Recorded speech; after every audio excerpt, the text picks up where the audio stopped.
Yamama kwaba adofo ediba Emadek TV so Nyankopon nhira mo se mo koso ana mo hwe Emadek TV media edi Emadek nyame adom yesanso edi another edition of Emadek Nsem Chechiremu a yepese mankofo tinyema bi ase efa Akete Mpeninsem eni Beyou ensensemi ho eno ene yaba yepese yedibem. But before that no ansana ma shall no na me ka mo se wo mo a aso yasme di dwumadi e de brem SAMGEE casual fashion clinic. SAMGEE casual fashion clinic ban say enter the palm or part dia shede akọ wedding engagement, all kinds of programs be our person okobia ni yan say obefre SAMGEE ofre SAMGEE ya omo numbers any good screen no so no o Sunyani Odumase uju Sunyani a SAMGEE ofre na SAMGEE ebe je osuye na ode wa akọ SAMGEE office okojuru condition bibia ho TV bo kama obe relax ansana na before ansana obe wura inside kra no doorbell kama je say o so wumia so ansana SAMGEE your friends say na yina bie na wa wura mu akotena ho uduru ho SAMGEE die ade o ya de wo ho no say uduru ho ape o ma unsuo no sanso e de mort sanso e de wekamo SAMGEE ya ade yi pa ade ba kon e wo SAMGEE ho ma manage won no say ni say of course SAMGEE wo ansana wakosusu wata ade na hu say measurement we be kwa ananse enko da bi o picture keke SAMGEE ho a wotumu say no we e na be fit ananse we style we and design we e na edema enti mesraw se o dwendwene program pesa wo call ananse engagement bi program bi akwantuo bi na se wo dwendwene atade a wo be sha mesraw why too late se watwe amana be pem samre just call SAMGEE omo numbers in a good screen so no ofra wa mo ambeye dwumadi kama edi amama wo so wani ajewa afen so Gateway senior high Gateway senior the only best senior high in Ghana now. Gateway senior high e ban say wo kwotwere wasi apase edi akọ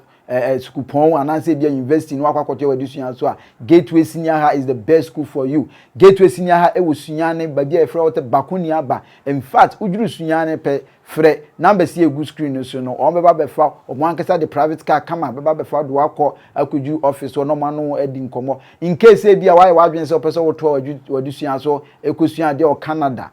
Germany,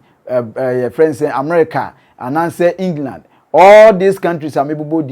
Gateway senior high that kind of abotrene say omodo be fa process no ma cheche no ma bi ni ma bi ani so ama no ma sanso aboa mo otimi afa say process ni enyinam omo numbers in a good screen so no Gateway senior high onko enko twere emfeli da me na me kan okre na akire enti mitwa mo ho agin krato me ba e betia so Madam say motumi atna ho ananse monya botre atwen me emama kwa ba ya di dwumaje ni na e ba ba hye so medin edi Emadek ne asema me ba be kan eye news bi a e course concerning Akete Mpeninsem ni Beyou na ne me ba be kan fa sa mu eye nsem bi Akete maame aba be kan sa nsem na Akete maame aba monten aba be kan no men kese ni hina aye ntro na men kese ni hina aye nokre na emom ne miminim say ensem ba kumienu bi wo wa okan no ni nsem nimu a nokro bia ni sa nsem nimu ankasa na nse yentumi nje sa asem no entum e wo Beyou camp ni nyina ne se Akete maame kese ananse eninam social media nsem a ye kan se ananse amanfo kan se adentina obi awo ne ba na otumi kokofa ne ba no edini pie free school mu de ko programs wa bra wo mo ne maame amane ana fa ne ba ne fifie edini ko programs wa bra wo mo ne ba na ne maame amane first of all me pese me magana fo nyina ehwe me ne eti ase se Akete maame ene Beyou mu nyina no omotifie baako there's nowhere Beyou edi akola ne beko baabi wa bra Akete maame enya awe ana ne papa nya awe enye possible omotifie baako in fact baabi a Beyou mu fie wo no kwan no ho pe na Akete maame eton ni fruit na oton no enti efri in fact ugina Akete maame anim ho a na se amanfo kasa akora obi Beyou mu fie wo a wani tua wo mo ananse wote ne omo ka ehina enti enya de eye distance wo baabi no aka se me nante akofie akofra akora da bi enna Beyou mu ni kwan fufuro bi a obefa so wo di akora ne dwane afro baabi a Jesus akwan ye kokobe kwan ya eda ho ede ba ye friends ahwan kwantai the same sa kwan no so a pe enna ye friend say Beyou mu beba begina afaka enti me magana fo ate ase say Beyou ni Akete Mpeninsem no maame mu nyina te fie baako enti there is no way Beyou ebe fa akola na pie wa bra Akete maame ohunu na emom say na tie Beyou afa akola no edina pie dakrope o edina ko program a sa program na odine call ye no enu the only time na akola no ewo school na sa program no before asan ba be ko program no Beyou e ka kira Akete maame say ye wo interview e wo Kesben yes I first ever interview Beyou e ko e wo Kesben e to ka kira Akete maame mu say ye wo interview e wo Kesben na interview no be sha say 3 p.m. enti ebo be tu a mekwakofa Akete wo school mu na me de na akọ interview no e na Akete maame ete ase say okay no problem enti tama Akete mo pon be somewhere 3 enti tama ebo be tu no na Beyou ko school mu wo e na kofa Akete edne ko school in fact sa interview kure ya ye ka ho asem no enam say na Akete maame mo ya aware say Beyou e kwakoye sa interview ni ntino o mu nyina atena TV ho hwe Kesben TV sa Akete maame se me boa omra bonti me ehu say Kesben TV na omo call ye sa interview no wan hwe bia and that is the only interview and I said that was the only interview Beyou e call ya okofa Akete e di free school the only interview Beyou e call ya okofa Akete e di free school na ne maame ne ya aware say Beyou e kwa akofa akola no e di na akọ that was the only interview Beyou call ye okofa akola no na omo interview ye be 3 enti okofa akola no somewhere 2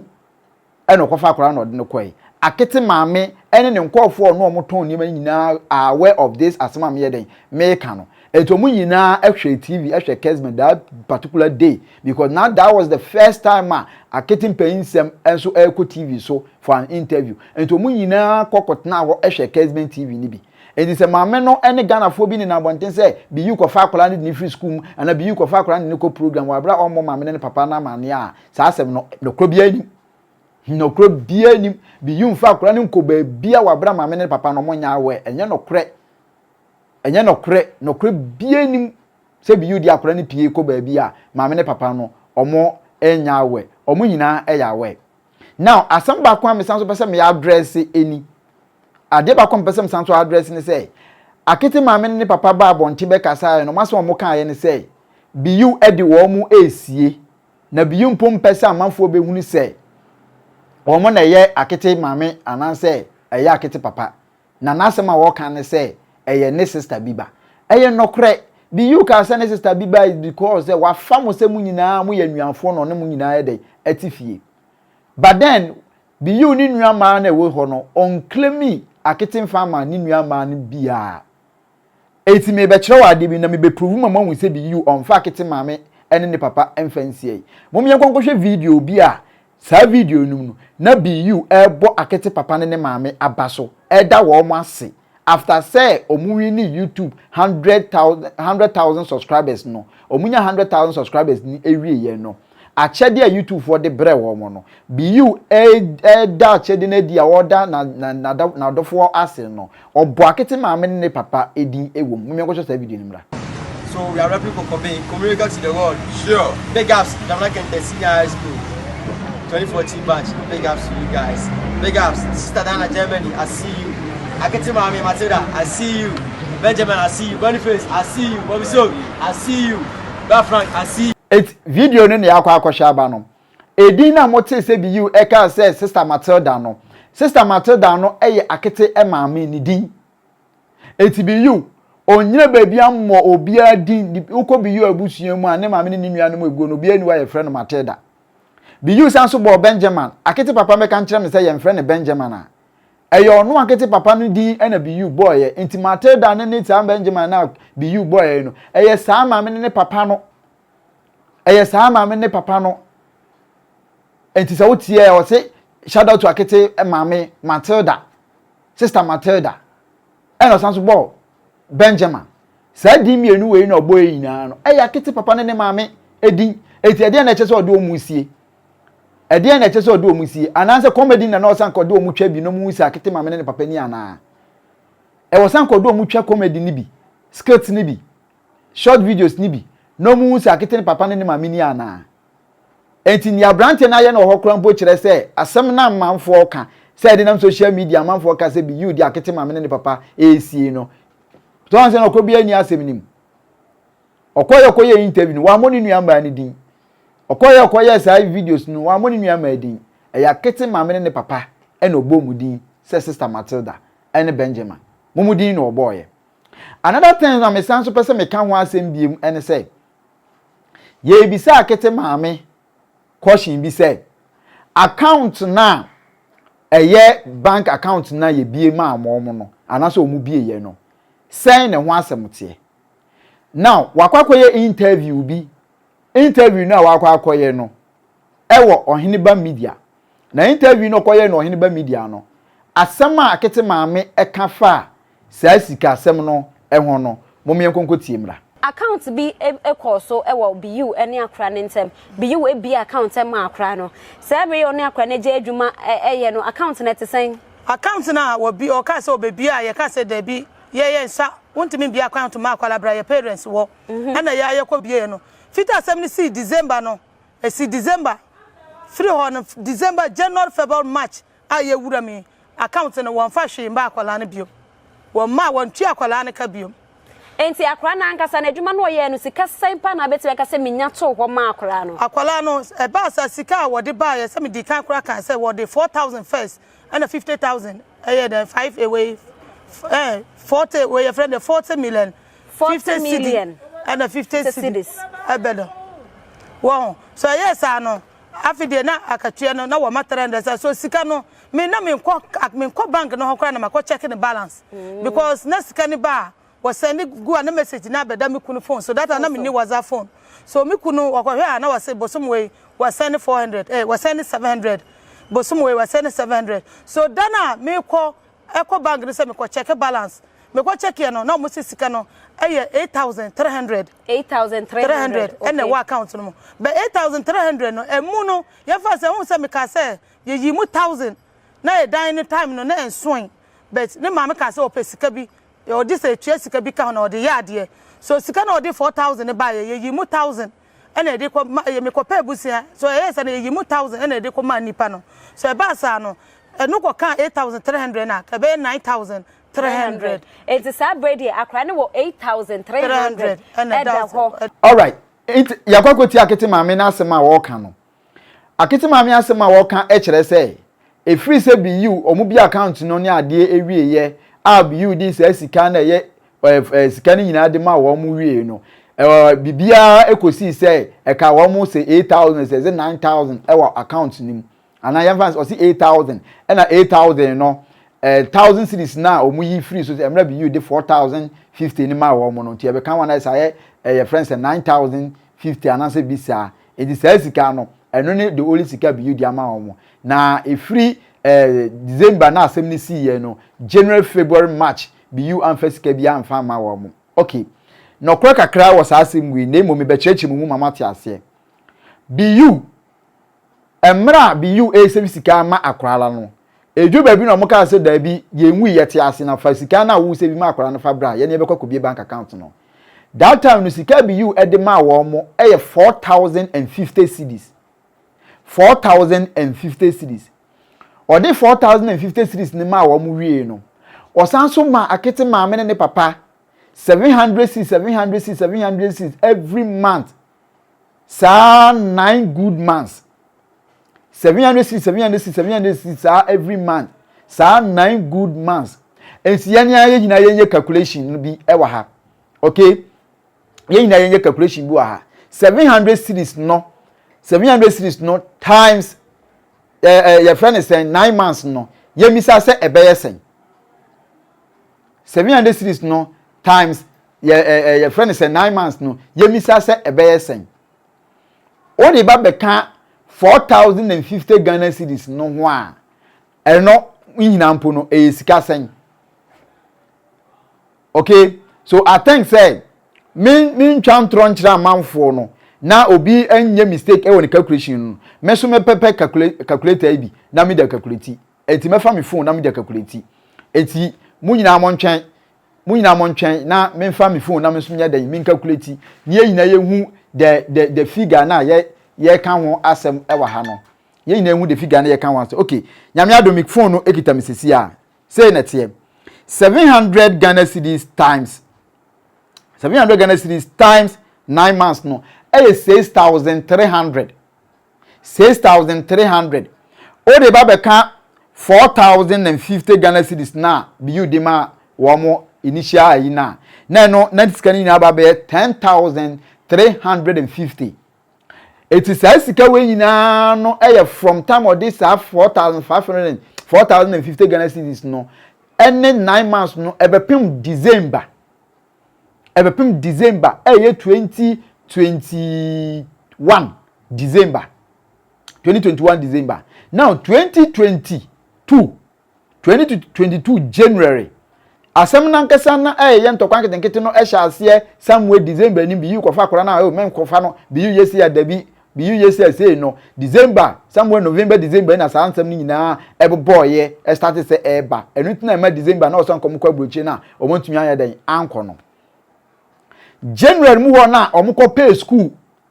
ekoma akwala no a mo ba mbeka kire Beyou say o makonya boarding school e dia ma akwala no enti no akwala ne ba start school no sa January on 22nd January 2022 say ma mene say ebepim December January February March Beyou ma akwala ni sika me prove a kire ma mene ne papa ni kunu ne say on the 22nd of January 2022 22nd of January 2022 Beyou mama papa no your friends 1000 Ghana cedis papa ne ka say mama Beyou mfa sika ne mfa nto account nim on fan send ni mobile money entisi eboa MTN fo betumi approve na mama papa no so betumi di ni fo aba emi approve hu say on 22nd January 2022 no Beyou no 1000 Ghana cedis 1000 no de man no o de man say 700 Ghana cedis no e Akete ni salary na o de man no na na 300 Ghana cedis on fan total provisions en fa Akete eti me come na be sisu say time na Beyou Akete 700 Ghana cedis every month for 9 months no na every month bia no Beyou top provisions almost 300 plus at the market na top provisions 300 plus at the market Akete papa a taxi driver na so na nyo no de Akete ko school Beyou per car no de akwara no ko school na every month bia no otua eti otua every month we plus 300 Ghana cedis no de market plus 700 Ghana cedis into ye can and every 300 no plus 700 nimpo e kire say na Beyou or market almost 1000 plus every month enti amra no mo ba beko Akete ba beko boarding house no enam so on to into provision for marketing no or the 300 can home na ye 1000 de ma wo mo SNSK no on 22nd January egu papa no mobile money so Mr. Benjamin se me boa abrabontene because asemi am make me boa because we have the records there. I believe say mobile money they send here. Once you was a mobile money message, what did it imply? MTN for which me at the bank your friends account statement no at the actually. So you see all the 1000 cedis no eba beka 10,350 Ghana cedis na. Not just say sika Beyou at the market in a space of 1 year no. Our mu year adwuma sika Beyou at the market no. 11,350. 11,350 provisions ne school fees tuane ne your friends and transportation ne ade no emai ye mfa no kra me kan ho ye kan physical cash ekodi ma me ne papa nsem enti provisions ne se ne man mpo no nyeden e me kan ho eni se wotena baabi na wo Beyou uyi ni boni aye se Beyou timoden e na wotin sei eno yese ya every month Beyou was spending close to 1,500 to 2,000 Ghana cedis on this Akete Mpeninsem. So what you say? On Akete Mpeninsem. Et video na mko share number me na wo kan sa asem no. No kro bia ye den enim. Another thing am pesa msanso kan ho asem ne say. Maame no ensem a wo kan e kire say ye friend say Akete Mpeninsem asem we bae edi 2 weeks den Ghana for eguso twetwen sa ansem we na omunjai na ne ba no kura wa bere ene den o kan no hene ba media o mu videos nu yenko ne yenko hwemra be sesi ano the way sem ni si ko no e maame akasa maye basa se se me tell me juno se Ghana for me hu asem na de nim the way be si aka no akwala no kra na se me juno no ho akwala ketua na asem way ko 2 weeks but still asem no joda na de bia na da Facebook de bia social media na da so da na yesa na akwala no kra no ni sunsun me be ye ne sei akwala no na me da so juno no ho se mo nja akwala no mo nja me na me hwe me ba ma me mo me hwe me ba na the way musika no asem na mo ka no ye ni obi ni twi ni me pa cho me bi me ka mo beti ase a wonte ase sa ma me. All right, see akwa go video na ba me so ma pesa me ka kire ma me ne say ever since asem we see ye no up to date Beyou on kasa biem mo na mo din kan eko create YouTube Facebook page e na mo kwa twere to WhatsApp kra na ba bedi ni birthday no ba bedi no Beyou enka ho enu na Beyou ko hu ya e ma obeye live after so be live video ni wie ye no abrante ne ma bonten me kasa biem enso wo mami wo na ma bonten e na wo grant interviews obi a obehye bia na wo kan wa asem kire no wo na ma bonten na wo grant interviews amanfo to me from no ma record voice no me da kwakoto YouTube ni na bia ni wa Beyou e na ye eti once you keep on going out there now wo grant interviews no eye wo na wo escalate asem no wo na wo prolong asem na wo ma asem no eye kese. Is that say bloggers ne there they will do everything to make sure say some trending issue ne there o mbe didi ho enti say wo ma me pese oba no na somu dwo no na tuku mu wo no wakuma to wiyem na de to twa de a ene interviews bebrebe na wo ye no nsu twa so because Beyou on ma bonten ne mekasa ne mekasa china but once you keep on talking no wo na wo prolong asem no wo na wo de asem no ekwa agire enti be ya mama teda mesraw eni diem twa wo interviews na wo ye no so se wo se wati ase se o mpese wo ba no ne nsem no be ye bibridi a eni twa so se wo twa so a mesro me ma your friends na wo twepe asem we wonti biem wo asum but as long as you keep on granting interviews we prefer na wakot now we prefer na wakot now there any mommy trust me say at the end of the day asem ne be kwa chiri another thing so me pese me kan ho asem ne say mommy u kan no video ni mo hini ba media say se si akra no ya create Facebook account ama akola no ye di video kakra to wa wanya be 7,000 followers yes unim mu be hunu say akola no aye popular na akola no popularity na wa ye no ene adwuma na oni Beyou ye no mu family members okay say mu ka kire Beyou say mu family member bi wo tamale say your friend say open manager open say enti sa mu family members ni hu say se mo amu create mu anka say mu Facebook account na mu create mu amu YouTube account na mo de akola ni ye adwuma edi gugu ho a mo benya sika ni nyina na se sika bia ko Beyou ho bia no ebeba mo ho director enko Beyou ho biem enu ti na ma mo pre mo ho a mo ko create sa your friend say Facebook account no just because mu hu say akola no wagidini what you say it is a better na san kase wanya 7,000 followers yes it's true you had an agenda so wanya obenya more than even 7,000 ya wo kan dey say so ma me can okra say by the time of this month and the enkoju be next month to end no na Akete we nam almost 20,000 eno dey obenya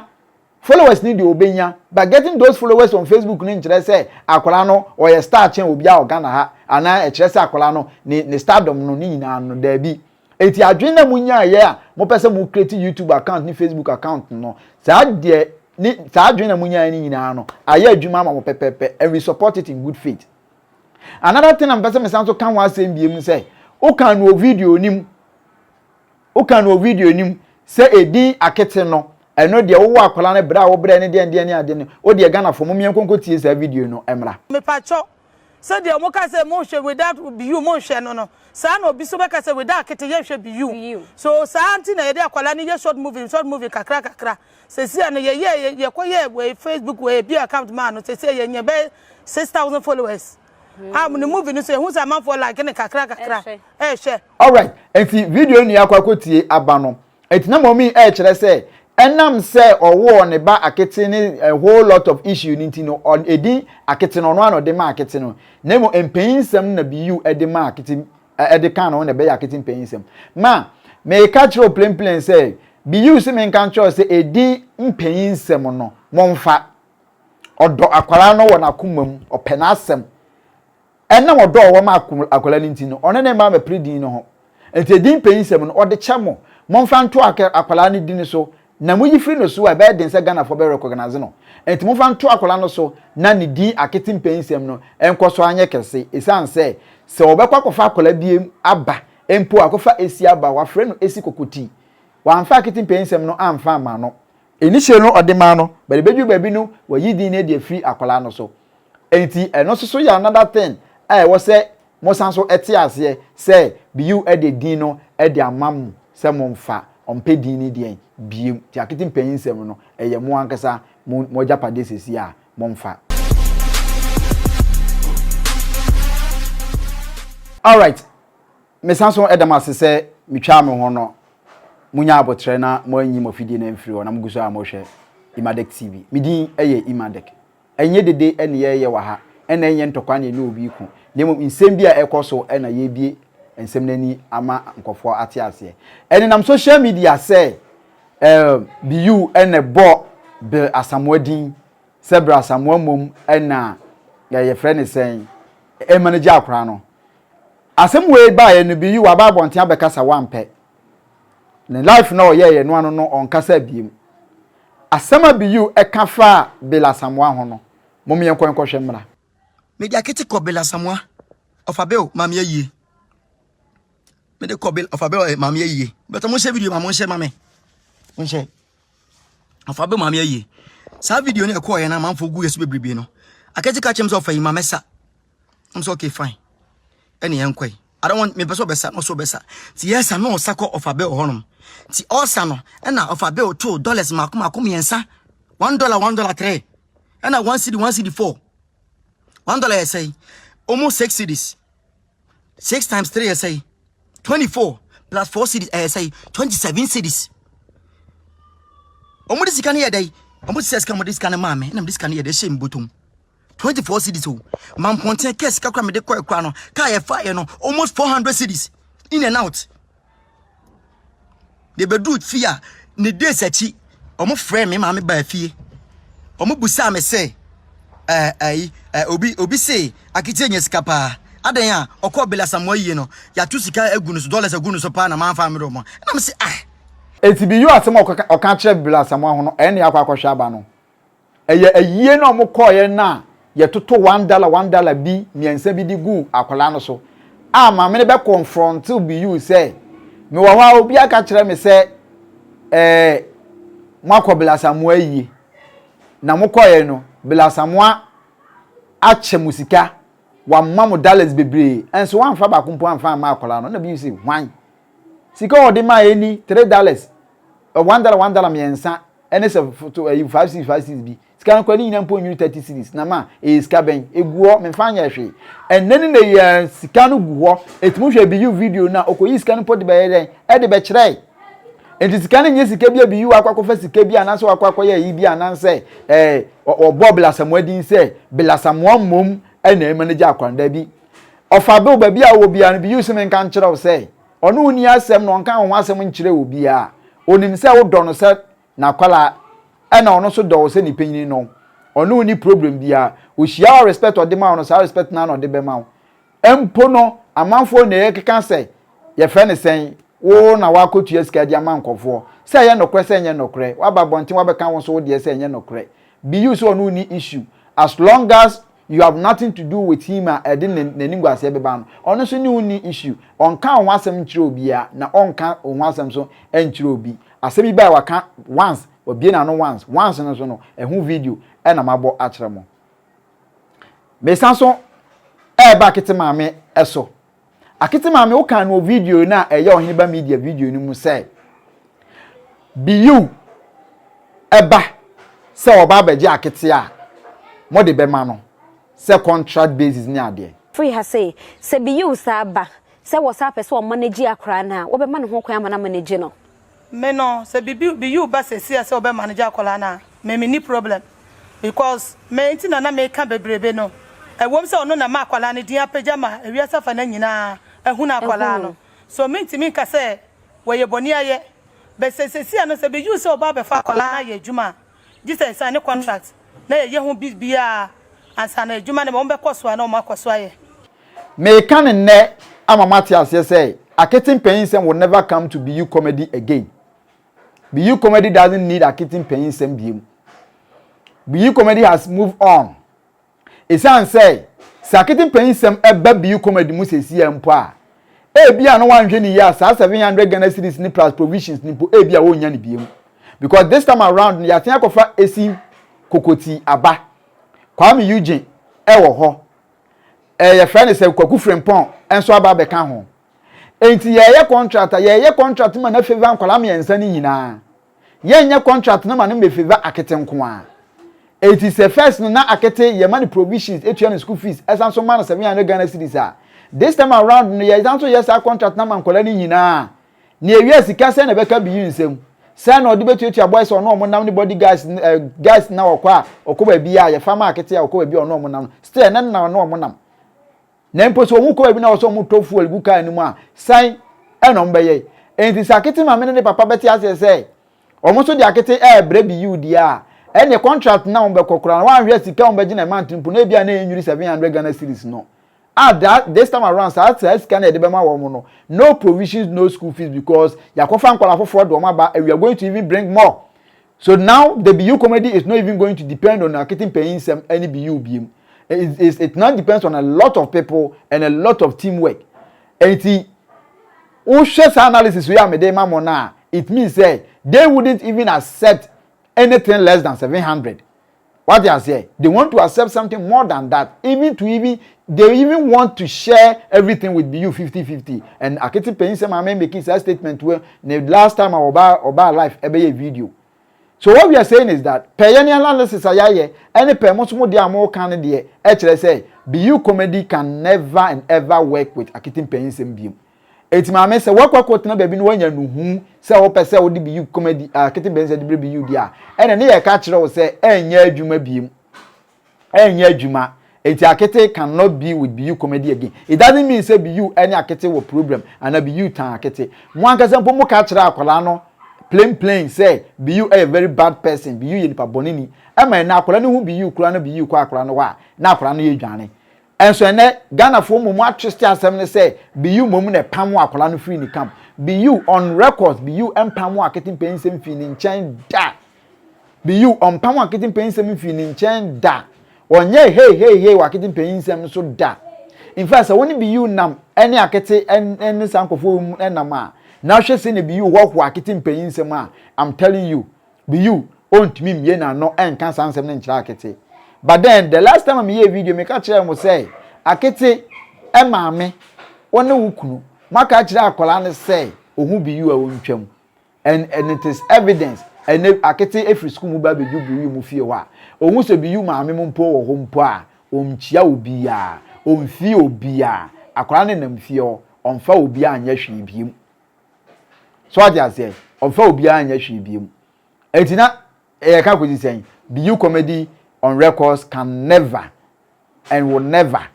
work with Akete Mpeninsem again. It doesn't mean say Mpeninsem. It doesn't mean say no. Beyou do Akete or Mpeninsem or because what Pakolanasem or because what Pakolanasem or Ninkwan den name and it no the Akete Mpeninsem di Mpeninsem no near the or their channel. Own claiming anything from Akete. Nyama dom na musumi YouTube channel ni bi. Na munya djuma den na mo fam guo YouTube channel no enye Beyou dia and a YouTube network website na wo no software na whatever it is no enye Beyou dia eye mrofo na aye omade ne nyina yedidi ho kakrakra mo so mo betumi anya sasika ni bi ewo ho mo ankasa mo mfa nkofo create content no ye pushi mo ye bebbo mpaye se mo so mo de ne be kese na mo so mo tumi ehu kwan ya efa so a ye manage artist ye manage akoraketo abi te se Akete Mpeninsem ene nkofo ewo ho no nyina no monye enti na ne ye kan se ensem Akete mame ba abonten obeka ye no